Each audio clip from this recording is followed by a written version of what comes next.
I have been part of this church for 20-some years, but I've been away the last few weeks speaking in other churches, and this past weekend I was in Winnipeg visiting my mom for her 85th birthday. And airline travel tends to suck some energy, so I'm about 90% today. But it's good to be back in my home church among my people.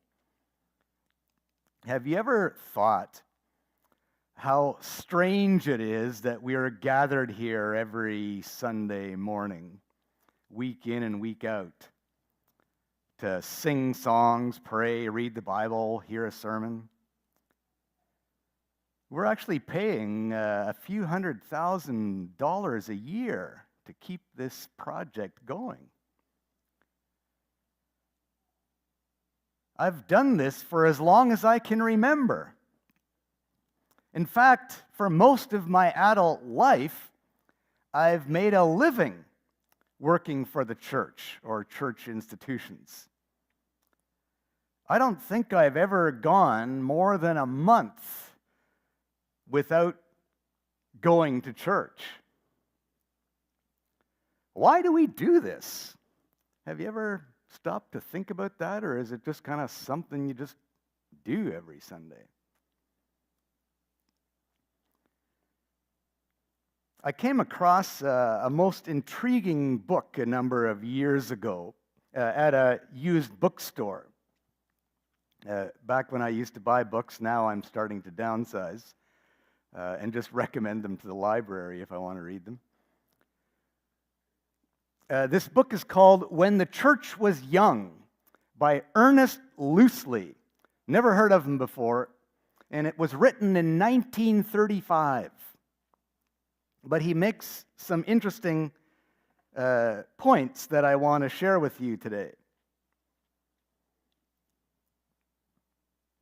Oh, that's the wrong way. When the church was young, it had no buildings. They met in the temple courts, which was kind of the outer part of the temple. They met in rented facilities, and they met outdoors, and they met in people's homes. They had no buildings of their own. In fact, there's no record of the church owning any property, even for burial grounds or anything, until the 3rd century. And church buildings of any substance or architecture didn't emerge until after the Christendom shift in the 4th century. So when the church was young, it had no buildings. When the church was young, it had no organizations or denominations. If there was any type of organization, it was just geography. You know, here's the churches in this particular part of the world. There were no denominations according to different beliefs or practices.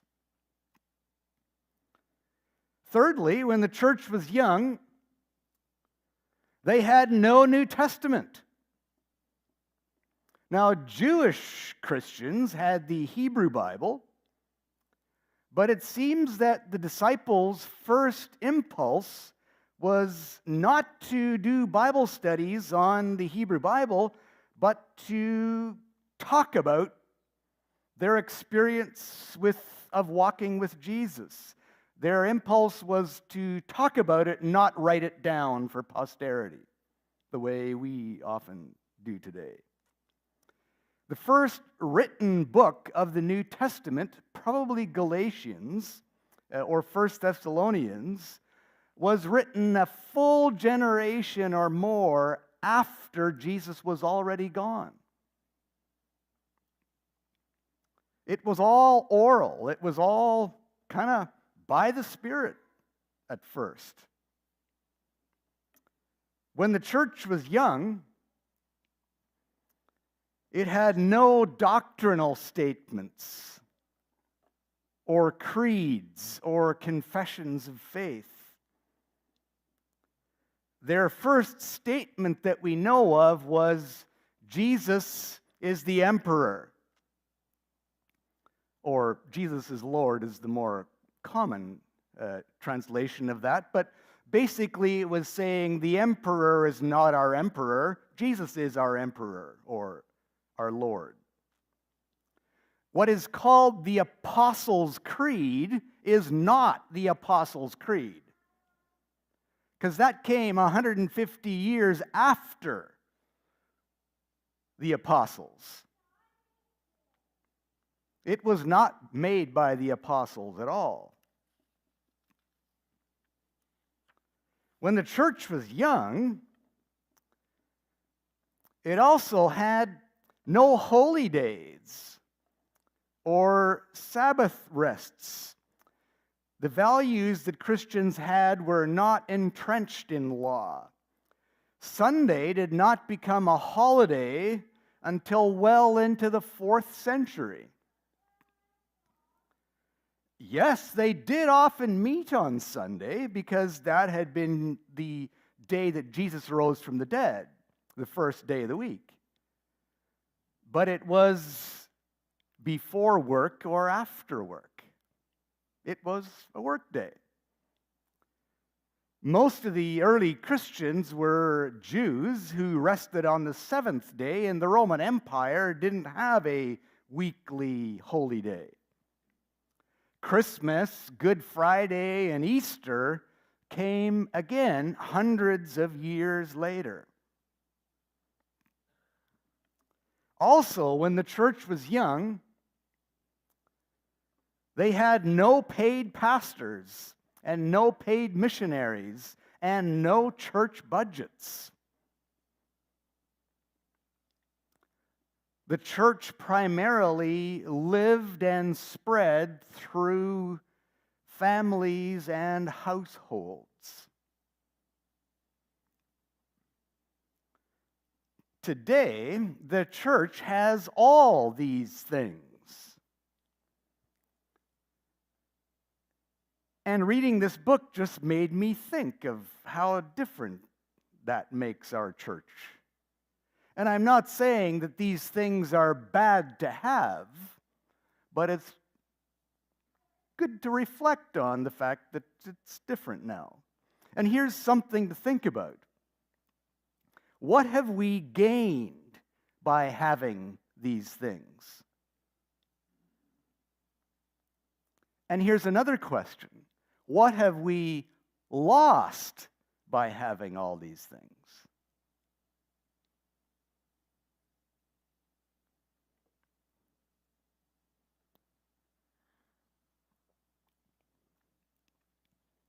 So if the church didn't have all these things, what did they have?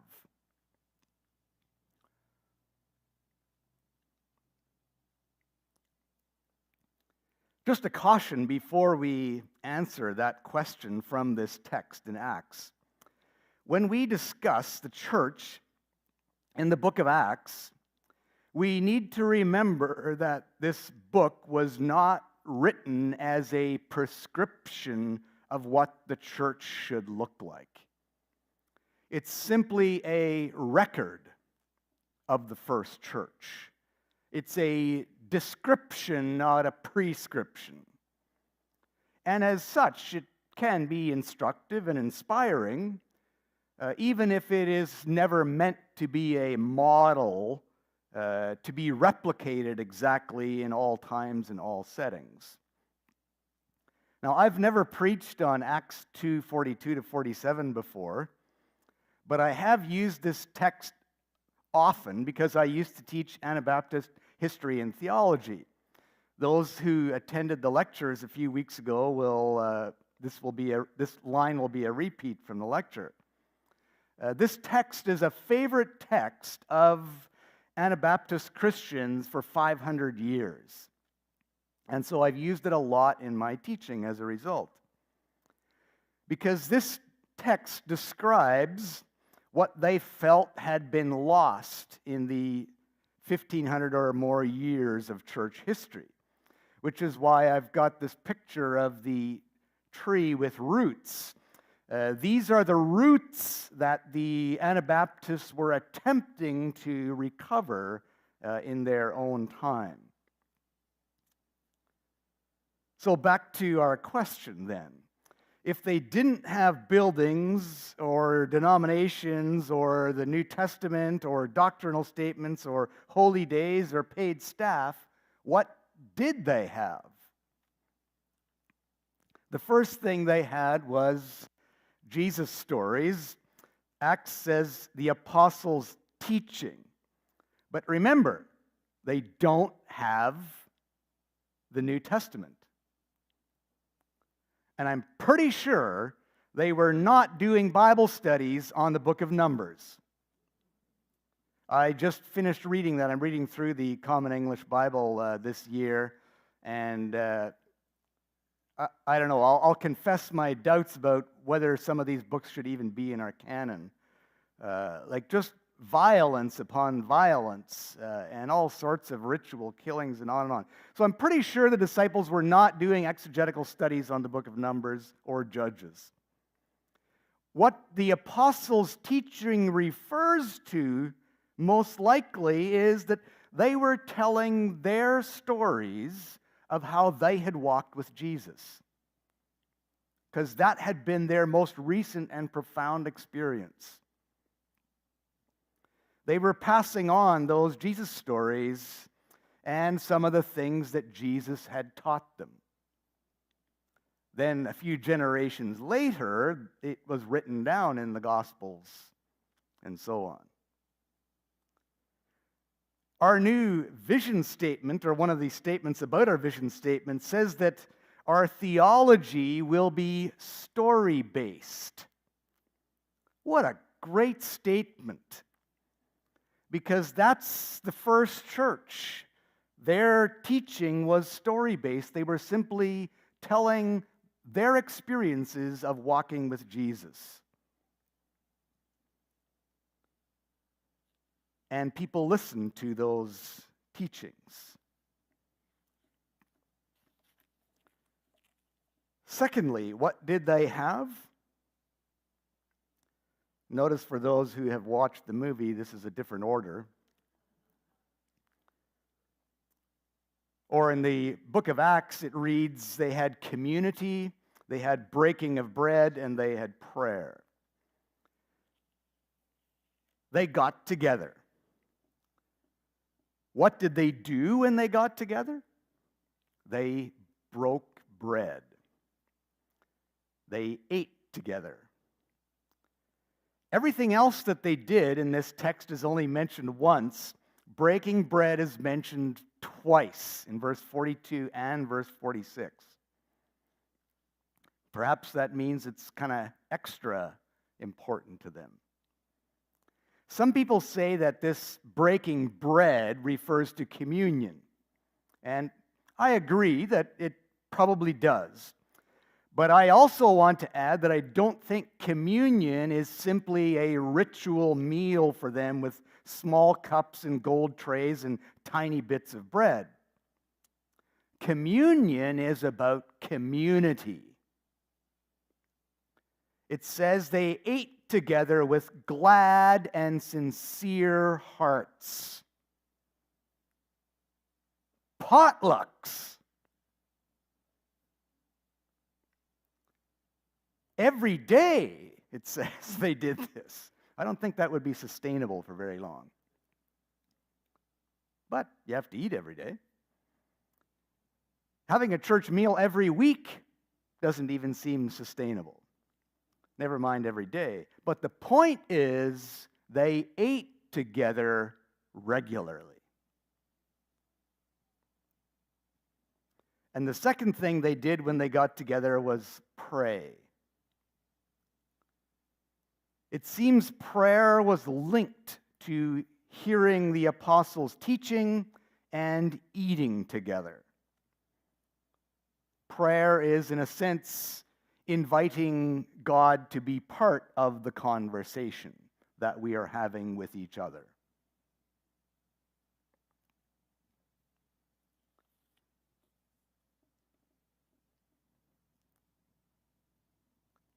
A third thing that was part of the first church is wonders and signs.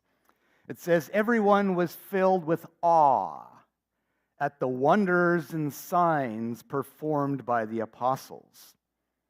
What were these wonders and signs? It does not tell us. Were they healing miracles? Were they some kind of symbolic actions? If we read the rest of the book of Acts, which we will be continuing to do in our series, it might indicate that these wonders and signs may have involved healing, preaching, distributing food, speaking to authorities, having baptisms. But right here, it isn't spelled out exactly what they are. But they were things that people had awe about and wondered about. Fourthly, what did the church have? They had everything in common. A second time, it says that the believers were together. And one sign of their togetherness was that they shared everything.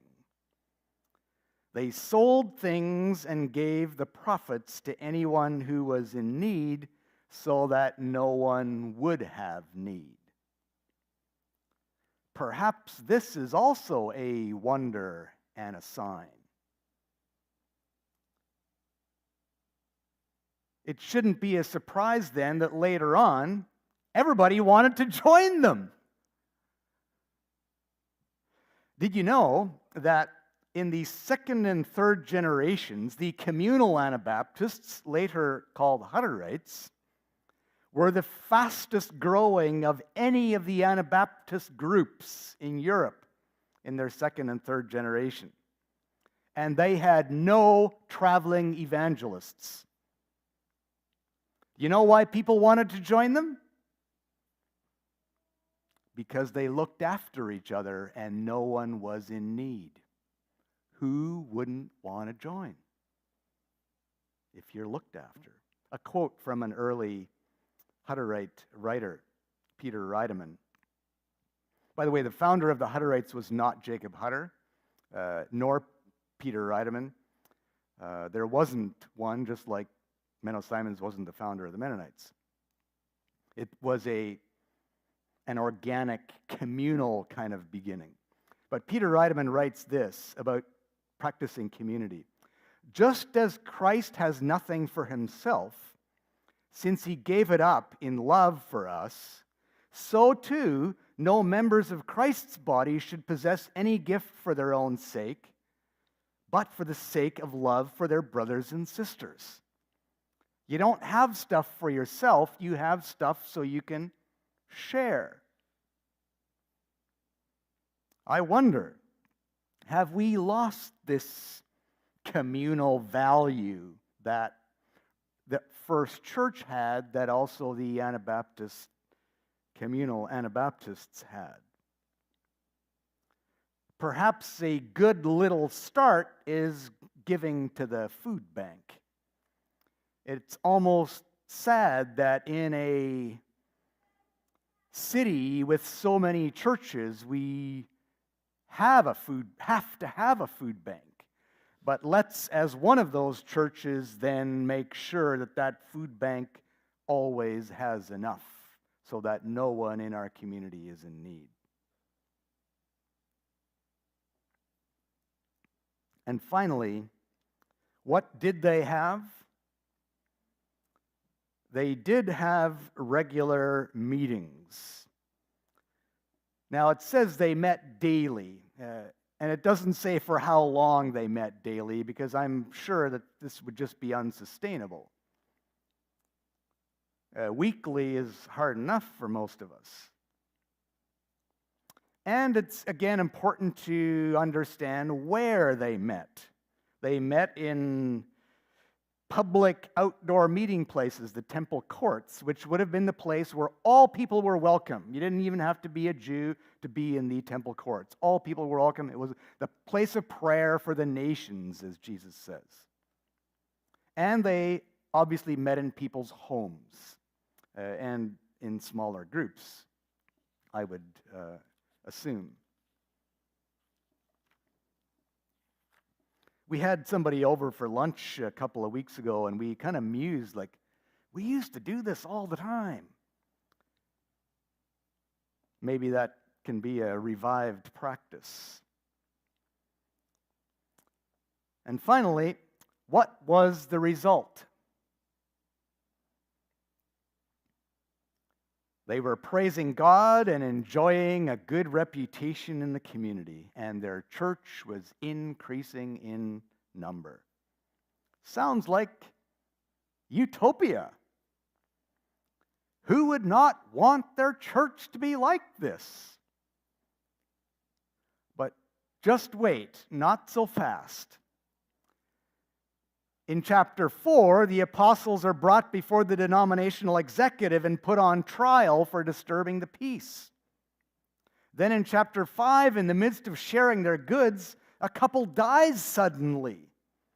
Then in chapter 6, their eating together erupts into complaints that some are not getting enough to eat.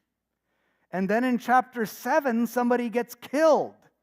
And then in chapter 8, they all scatter.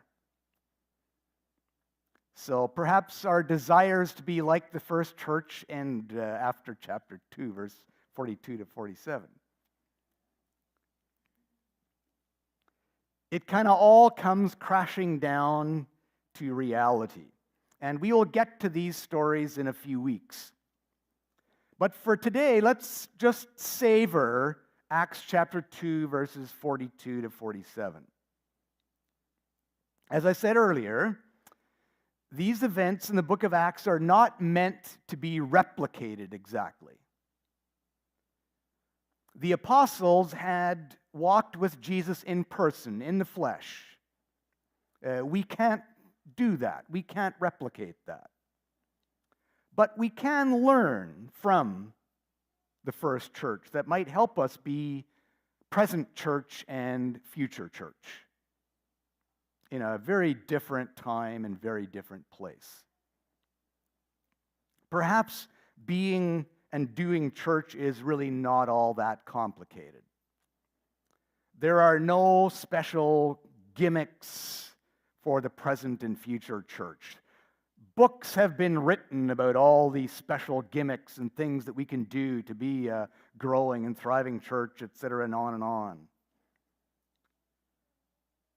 But perhaps we can just do some simple reflecting on what the first church was like and learn from it for our own time and ask a few questions about these 5 things. How are we practicing telling the stories of Jesus? How do we talk about how each of us have walked with Jesus? Perhaps a testimony time of how we walk with Jesus might be something to explore.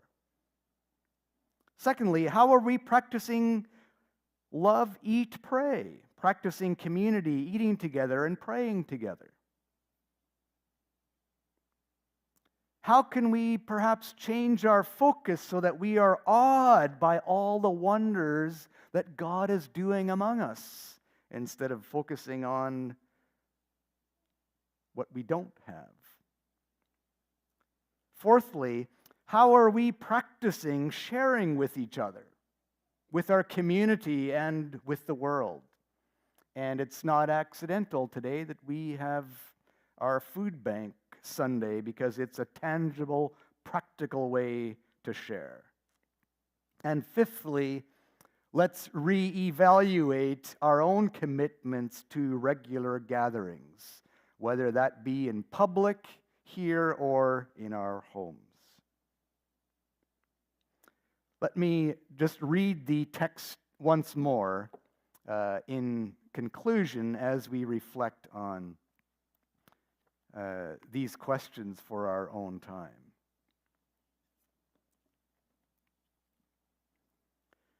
The believers devoted themselves to the apostles' teaching, to the community, to their shared meals, and to their prayers. A sense of awe came over everyone. God performed many wonders and signs through the apostles. All the believers were united and shared everything. They would sell pieces of property and possessions and distribute the proceeds to everyone who needed them. Every day they met together in the temple and ate in their homes. They shared food with gladness and simplicity. They praised God and demonstrated God's goodness to everyone. The Lord added daily to the community those who were being saved. Amen. May we be inspired by the first church to be the present and future church.